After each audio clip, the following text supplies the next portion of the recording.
Hi everyone, welcome back to Joanne Tech Lover. I'm Joanne and I'll be taking a look at this MSI Z97A Gaming 6 motherboard. And what's special about this is that it comes with a USB 3.1 Type-C port on board, but more on that in just a little bit.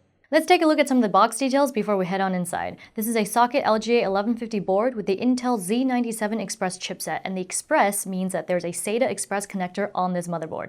This board comes with Audio Boost 2, which gives you more power to push high-end audio gear, and you can plug in the audio power adapter to increase power. The line of isolation physically separates the audio circuitry for less interference. It also comes with killer E2205 gigabit LAN, which prioritizes game traffic to give you lag-free performance. The USB audio power feature delivers stable 5 volts when connecting multiple USB devices, and it's great for USB DACs. I would say the main feature of this board is the USB 3.1 Type-C connector. What is it? USB 3.1 is the new standard that replaces USB 3.0. It's supposed to have double the transfer speed of USB 3 from 5 gigabits per second to 10 gigabits per second. And it's also backwards compatible with USB 3 and USB 2. For those who might be confused between what's USB 3.1 and USB Type-C, USB Type-C is a connector type of USB 3.1.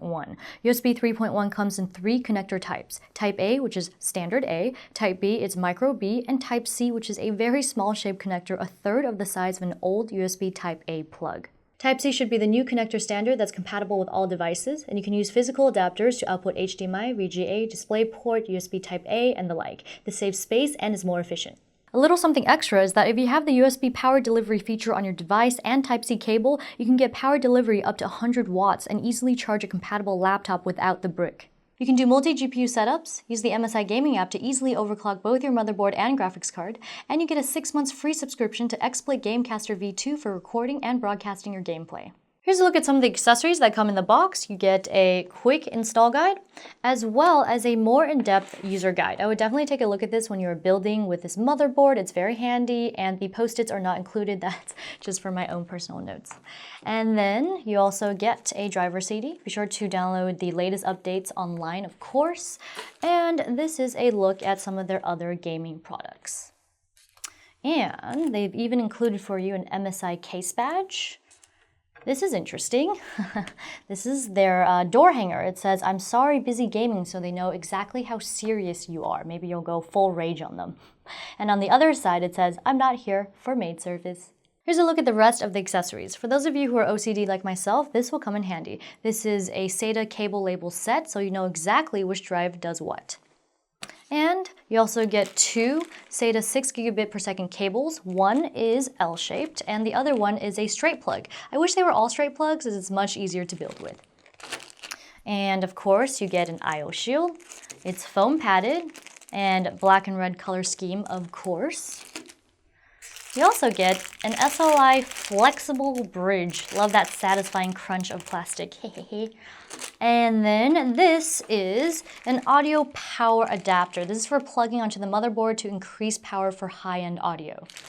Last but not least is this little guy. This is an M connector. It'll make your life easier because this is where you plug in your front panel plugs before you plug it onto your motherboard. This motherboard comes with a black PCB and it's very stealthy looking, which I think is the best kind because it matches everything. This is an ATX form factor board. It measures 305 millimeters or 12 inches by 244 millimeters or 9.6 inches. As to the design, it has a mostly black layout with red accents over the VRM cooler shaped like claw, so it's fierce. And you also get some hints of red over the PCH cooler. You get a total of 5 4-pin fan headers, 2 CPU fan connectors, and 3 system fan connectors. This is the LGA 1150 CPU socket. Wow, it's much tinier than the X99 platform socket. And here are the 4 DDR3 DIMM slots. Check page 13 of the user guide for population rules. You get dual channel memory supporting up to 32 gigs, as well as support for DDR3 up to 3200 MHz overclocked. You also have support for non-ECC unbuffered memory and Intel XMP. Included on this board is one M.2 port. It supports up to 10 gigabit per second speeds, and you can install up to an 80mm or 3.14-inch length module. Here's a closer look at the heatsink that sits above the Intel Z97 Express chipset with MSI logo. Let's take a look at the PCIe slots. You get 3 PCIe 3.0 X16 slots with 4th and 5th gen Intel Core processors. Single card setup supports X16 mode, dual card setup supports X8, X8 modes, triple card setup supports X8, X4, and X4 modes, and you can do 3-way AMD Crossfire or 2-way NVIDIA SLI. And here's a look at the 4 PCIe 2.0 X1 slots. Here's a look at the CMOS battery and the clear CMOS jumper next to it. On the top edge of the board is the 8-pin CPU power port, CPU fan 1 connector, and CPU fan 2 connector. On the right edge is the 24-pin main power connector, 2 USB 3.0 connectors, and system fan 3 connector. Here's a look at the 6 SATA 6 gigabit per second ports. 2 ports are reserved for SATA Express. These are SATA 1 and 2 ports, SATA 3, 4, 5, and 6 ports, and SATA 5 and 6 ports allow for SATA Express connection. SATA 1 to 6 support RAID 0, 1, 5, and 10. Before I go over the connectors on the bottom edge of the board, I want to talk about the chassis intrusion connector. This helps protect your PC from theft via a warning message once the case has been opened. And here's a look at the system fan 2 connector. You also get 2 USB 2.0 connectors and system panel connectors.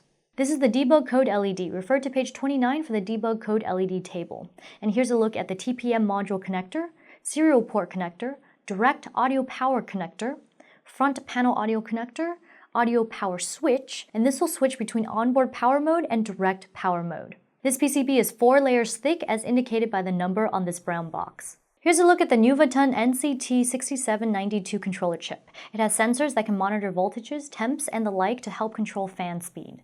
Finally, we're at the rear I/O. You get a PS2 connector for connecting a PS2 mouse or keyboard, 2 USB 2.0 ports, a D-sub connector that supports a max res of 1920 by 1200 at 60 Hz, a DVI-D port that supports a max res of 1920 by 1200 at 60 Hz, and an optical SPDIF out. And here's an HDMI port that supports a max res of 4096 by 2160 at 24 Hz and 2560 by 1600 at 60 Hz. The HDMI, DVI, and D-sub connectors rely on processor graphics. And here's the main event, the USB 3.1 Type-C port, tiny little guy. Next to that is the LAN port and 2 USB 3.0 ports beneath that. To the right of that are the audio jacks. You get Realtek ALC 1150 codec with 8-channel 7.1 HD audio. Well, that wraps it up for this look at the MSI Z97A Gaming 6 motherboard. I'm Joanne, and if you like what you saw and you want to see more like it, be sure to hit the like, comment, and subscribe buttons, as well as follow me on social media. Joanne Tech Lover Facebook fan page, Joanne Tech Lover again on Twitter, and Joanne Tech Lover once more on Instagram. Don't forget to hit the donate button to help expand this channel and feed this techie. Be sure to check out my other YouTube channels, JTO Lifestyle for everyday gadgets, and JTO Cuteness Overload for an injection of cuteness into your life. One last thing is storeenvy.com, where you can go ahead and check out my 8.5 by 11-inch autograph prints that you can buy. I guess all that's left to say is, mwah, see you next time!